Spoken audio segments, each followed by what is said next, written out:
Greetings,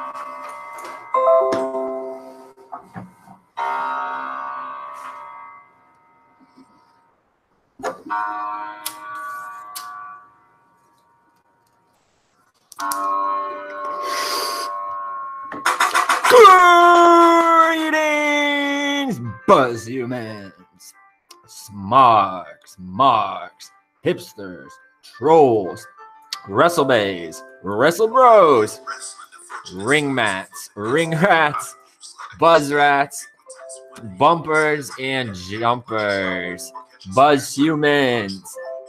This is once again joining you, your humble narrator for this evening's main event and the voice of Run Productions. It's me, Joe Fortune. Buzz humans, I have multiple questions to ask you. Are you relevant? Are you buzzworthy? Are you adequately prepared to join us for this relevant review? Buzz humans, been doing a lot of relevant reviews here recently. Not really getting sick of it, bro. Enjoying it, pushing myself. Gonna put more content out. Gonna start promoting the brand more. Kick this funk that I've been in. Get back to my 2017 working 20 hours a day, 7 days a week grind. Just got to do it to it. Like I said, buzz humans, are you relevant? Are you buzzworthy? This is False Finish Productions presents Relevant Rasslin Reviews. This has been really fun for me, buzz humans, as I said. And I've been trying to do a whole bunch of different reviews on here, not just WWE, even though I've been kind of leaning towards them. But this week I plan to start switching things up. I covered a couple MLW shows on here. I did which was probably my favorite review yet, the Nigel McGuinness Chasing the Magic documentary, which was not his own documentary, but the one produced by WWE. And with that said, buzz humans, I got to switch things up here, keep it fresh, keep it relevant, keep it buzzworthy, do things different here. And this show is not just limited to wrestling promotions. If you guys want me to watch a shoot interview and review it, I will. If you guys want me to go to an event like a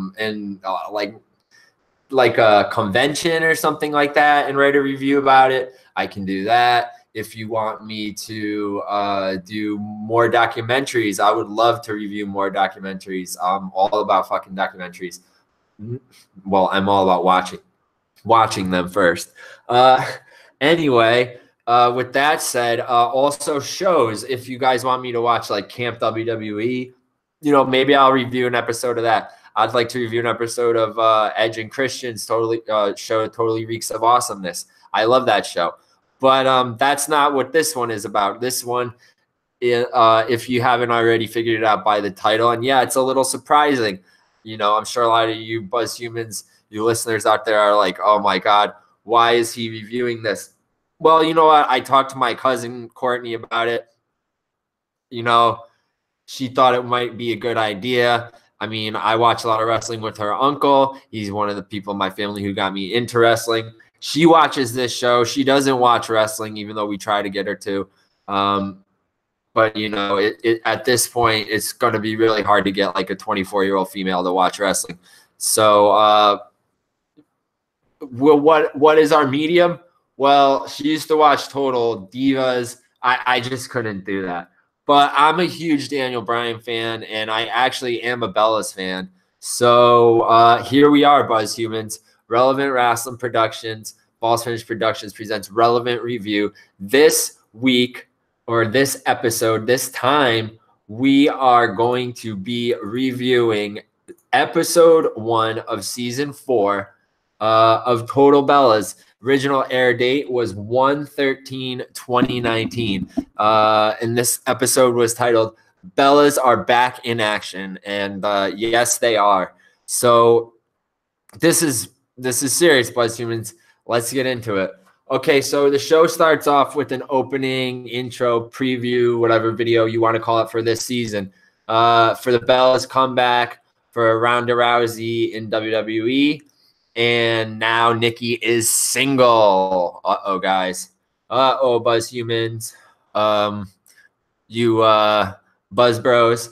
So show starts off. Nikki arrives at home in Tampa, or actually she arrives at her mom and Johnny L's house, John Laurinaitis, Johnny Ace, for you wrestling fans out there. I hope some ladies will eventually start watching these reviews. Don't worry, I've got something planned for them, but we'll get to that. Just keep your eyes peeled on Relevant Rasslin. All right. So Nikki arrives at home, and at her mom and Johnny L's house. That's her stepfather's house in Tampa. Nikki is reflecting on her breakup with John Cena, and she says that she doesn't want to compare it to death, but it is devastating to lose someone that you'll never speak to again. Nikki is looking to start over, and she needs to find a new place to live. She's realizing that it is finally time, no matter how painful it is, to move on from Cena. She doesn't want to see Cena anymore. Well, she really can't. Anyway, now we're in San Diego. So Bryan and Brie are driving their car, with Birdie in the back, obviously in her car seat. And Brie says that they've been so busy, herself and Nikki, she means, with the clothing company, the Birdie B clothing company, their wine business. I didn't know they had like a wine business until I watched this episode.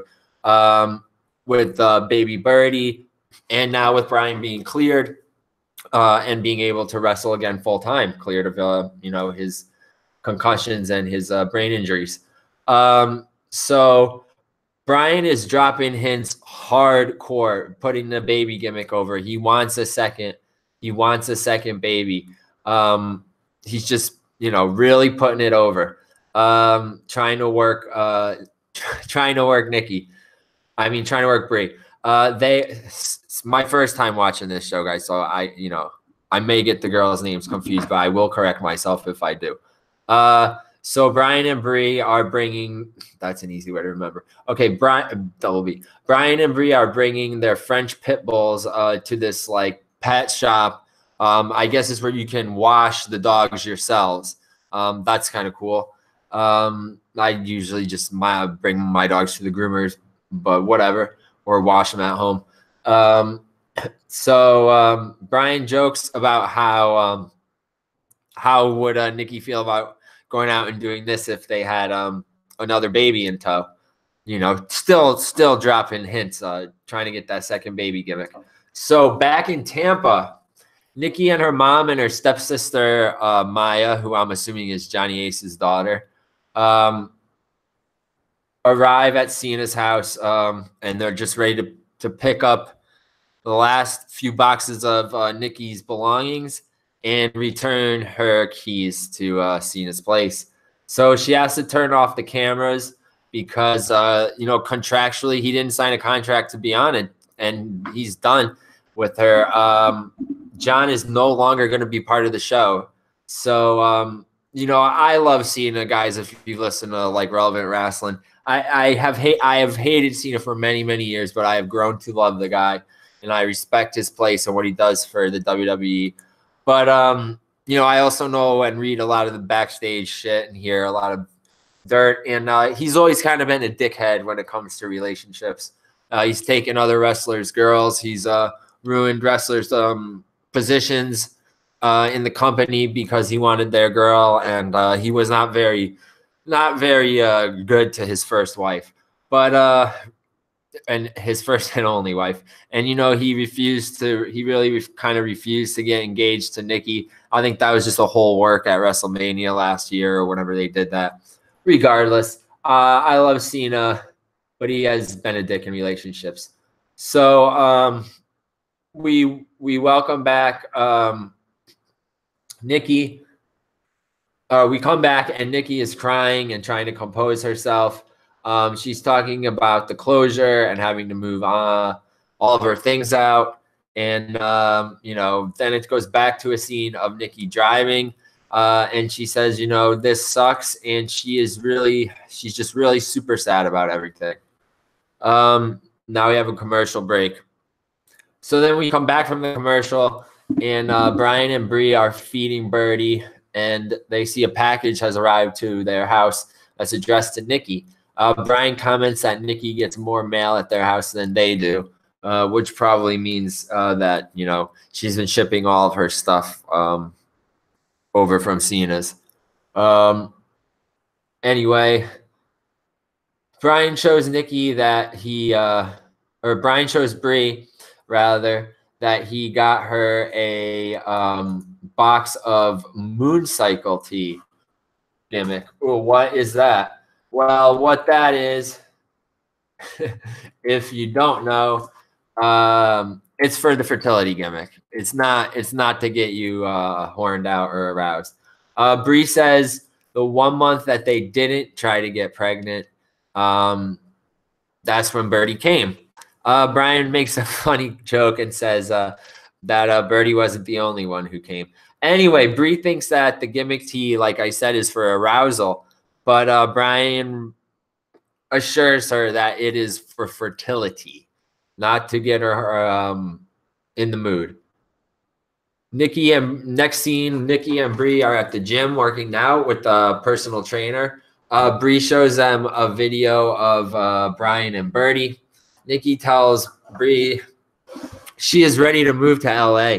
She says it has a single girl, Sex in the City kind of vibe that she feels like she needs right now in her life. So now she has to refer to Cena as her ex, like due to that shit that I said earlier about him not being on this season. So let's keep kayfabe alive and let's do the same. I will now refer to him as her ex as well. Sorry. Anyway, sorry, her ex. Nikki tells Brie she's coming with her next week to look at houses in LA. And Brie says, no, I am not, and tells Nikki that she's going to have to learn how to live in LA and be on her own. Even though it's not that far from San Diego, it's only like an hour and 15 minutes if you drive faster at night, and with like traffic, 2 hours, and with the shitload of traffic, about 3. So I don't know. It's not like they're moving so far apart.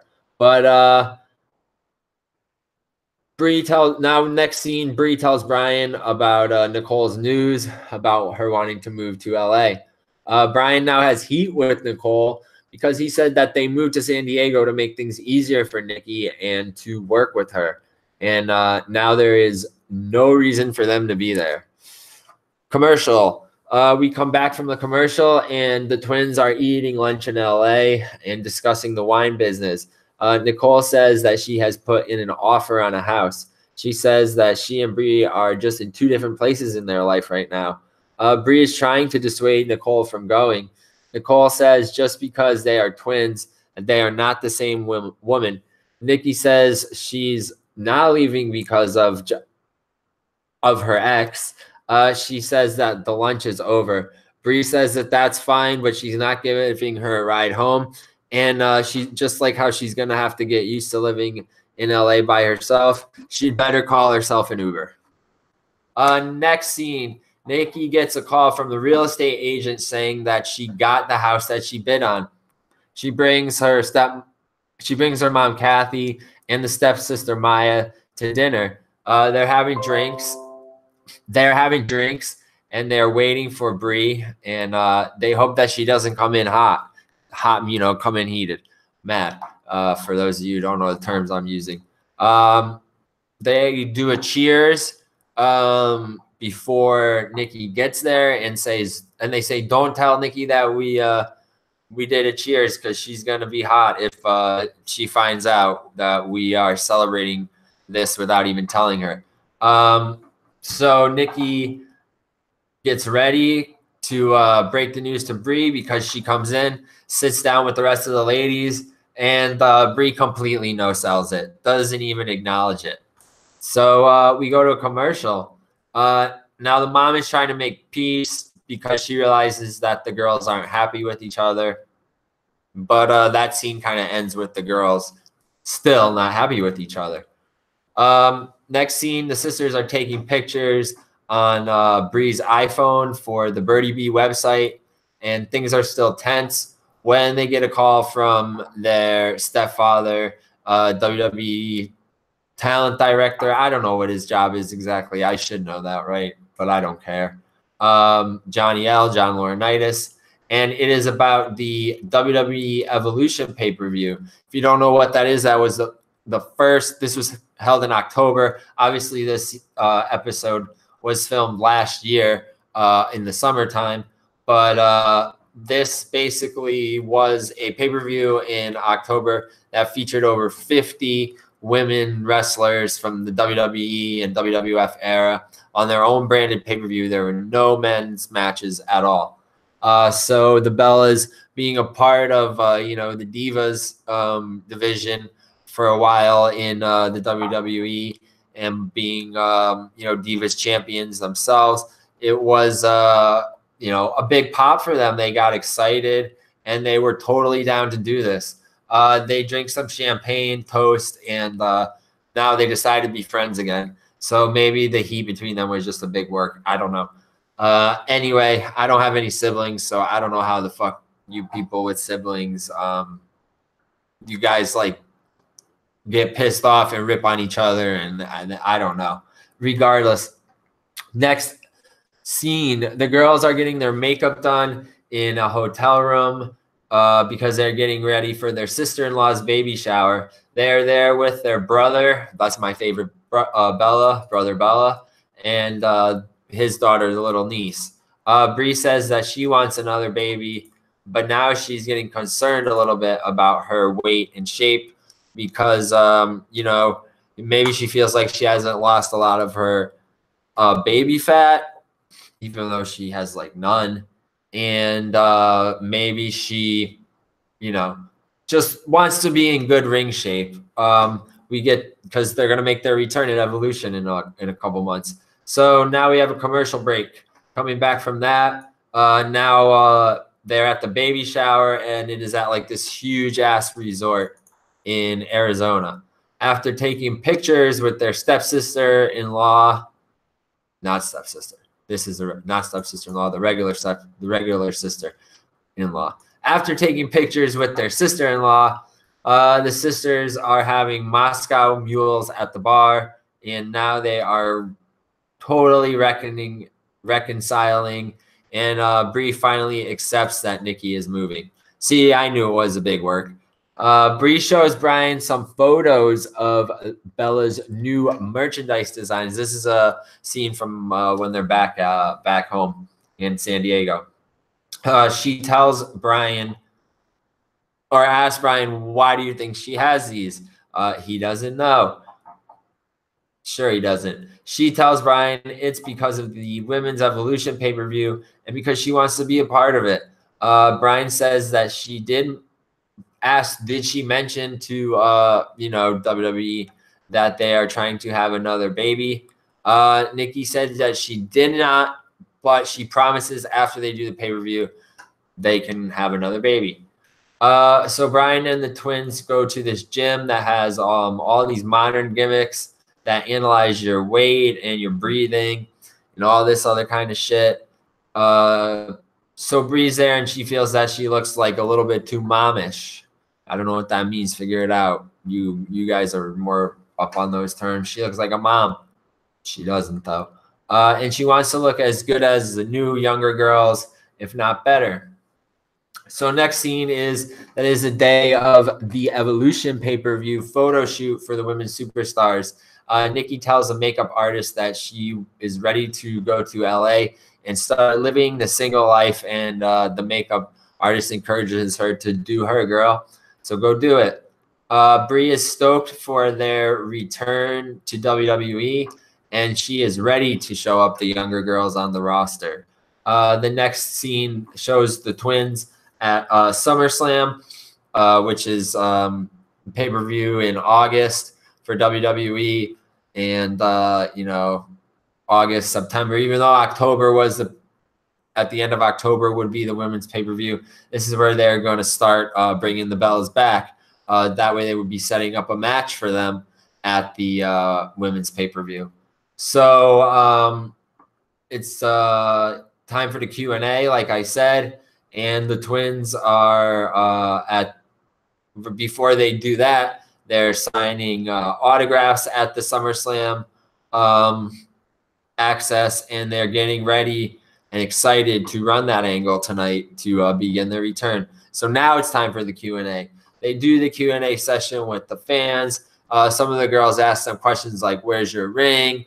What to Nikki. They ask her what other superstars have the girls ever had crushes on or dated, yada yada.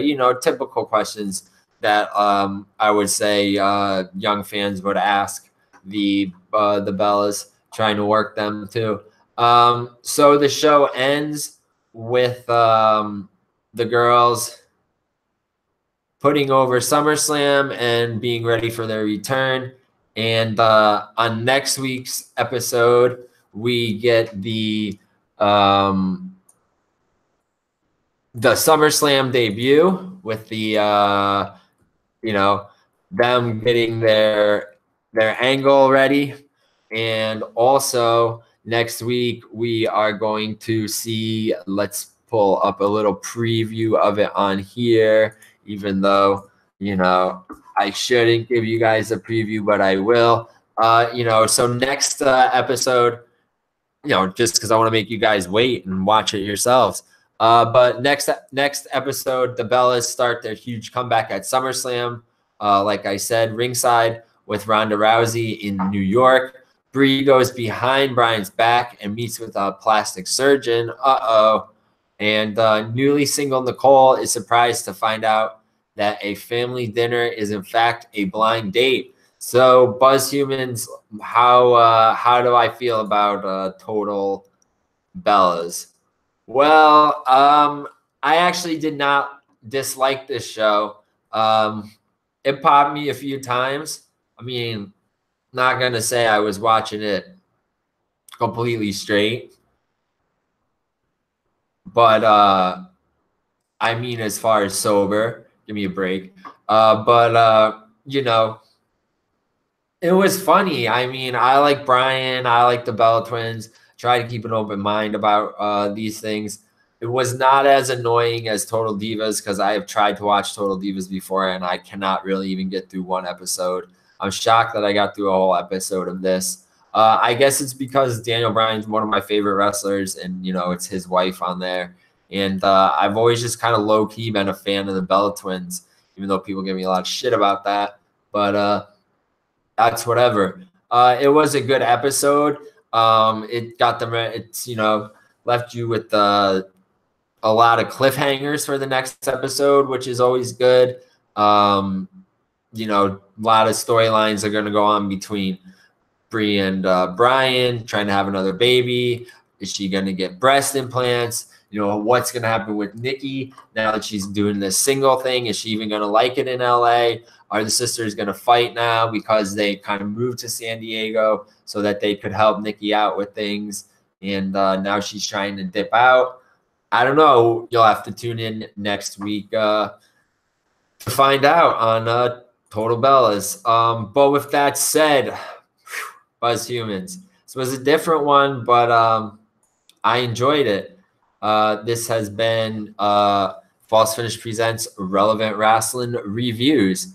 Buzz Humans, once again, got to put ourselves over. Relevant Rasslin and False Finish Productions. We are proud to be part of their family. So make sure to check out all of our social media so you can ride the buzz waves with us. Make sure to check us out on Facebook, Twitter, Instagram. Subscribe to both of our YouTube channels. Listen to us all over podcasting platforms like iTunes, Spotify, and Audio Boom and Podbean. Subscribe to our YouTube channels, like I already said. Make sure to check out falsefinish.com. Also, Scope False Finishes Facebook page and ours. Again, I got to put that over because False Finish has been working on a lot of non-wrestling related projects that some of you guys might be interested in getting involved in. on-screen, roles. They've been trying to film some movies, so keep that in mind if you're into that kind of shit. And make sure to check out the link in our bio so you can visit our Buzz Shop, check out our WrestleMania 35 week planner, and our Northeast Indie Wrestling calendar.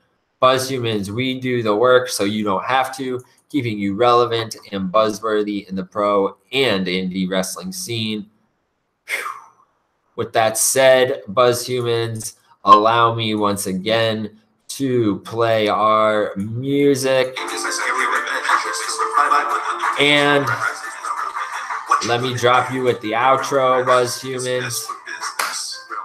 For Relevant Wrestling Productions and False Finish Productions, kayfabe may be dead, but originality and diversity are not. Relevant Wrestling Productions, it's always relevant to us. Damn it.